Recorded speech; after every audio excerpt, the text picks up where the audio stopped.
Principle 5, be skillful. As far as ball striking goes, one of the skills that we have to control or get skillful at is distance control. So we talked about solid striking, the divot and center face contact. Then we talked about direction, the face and the path. Now today is time to control or get more skillful at distance control. So where would you start? If we need to get better at controlling the distance as well, what's most important on that list? Yeah, so with distance control, make sure that your center face contact and your divot is good before you start messing around with these other variables. Yes. Because if you don't have the ability to repeat that, what we're about to introduce to you doesn't even matter. So you have to make sure that the divot is relatively in a good spot and you're pretty damn close to the center of the face, or these experiments won't work very well for you. The first place we're gonna go is we're gonna go back to the easy button.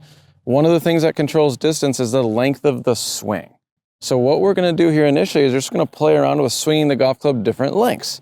Shorter, longer, somewhere in between, and you can still use the slight, moderate, severe continuum in order to play around with this first variable. So the size of the swing matters. Size of the swing matters. Once you hit it solid. Yep. Right? Yep. Okay, good. So a lot of folks will come to us at B Golf and they'll ask, well, is my swing too long or is it too short? And the truth is we don't know, but this experiment will give you the opportunity to find out what swing size helps you the most, and then furthermore, as far as controlling distance, a tool in the tool bag to help. Yeah, most definitely. And then so you talked about slight, moderate, severe, so on and so forth. So show us a swing that's like too long. Might not be too long for everybody, but it's pretty long for me. Too long for you, yeah. Okay, and then show us a swing size that's too short. And then somewhere in between.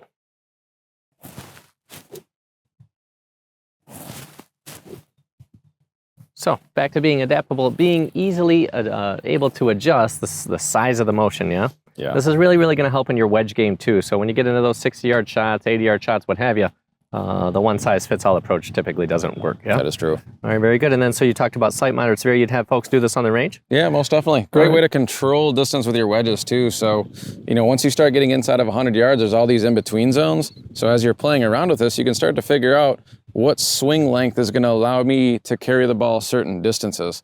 So that way, when you're trying to control the distance from inside of 100, you have solutions to your problems out there. Yeah, so we're going to keep the swinging motion free, and you can just simply do a smaller version of that, a bigger version, so on and so forth. You got it. Okay, so the size is where you want to look first, and then after that, then where do we look? You could go to the speed of the swing. So you could swing faster, you could swing slower, you can swing somewhere in between. This is another really fun experiment for all of you to run at home, because don't be surprised if sometimes you're trying to swing at a slower speed and the ball goes further. We've seen that. Yeah, sometimes this one influences the solid contact. That is true. The size too, for that matter. So you can kind of both of them do. Yeah. Okay. So playing around with the speed of the swing is another thing that you can do. And then once again, we have players at B Golf. Some like to control distance through tempo. Some like to do it through swing length. Some maybe do a combination of both of those things. So being playful with that matters.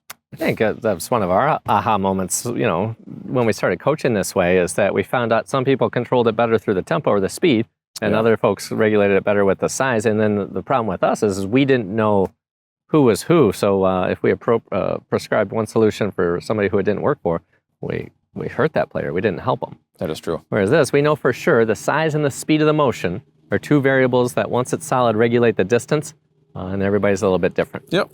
If we talked about the tempo, are there players in history that you can think are like really, really fast tempo players? Yes. Who are like great world-class players and they swung fast?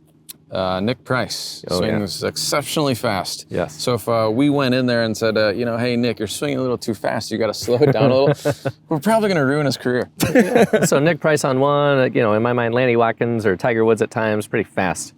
And then think slow. So who can you think of that would have a slower tempo? Think Ernie Els, very, very slow. He's usually the first one that comes to mind. Everyone describes his swing as slow, easy, effortless, but the ball flies off the club face, I will tell you that.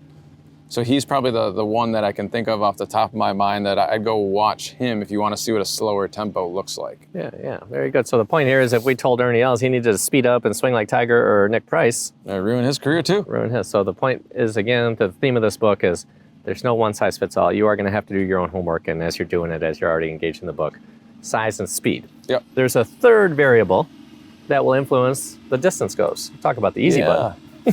what club you hit, right? So if you look at just your golf club in general, right? If I set all three of these on the ground,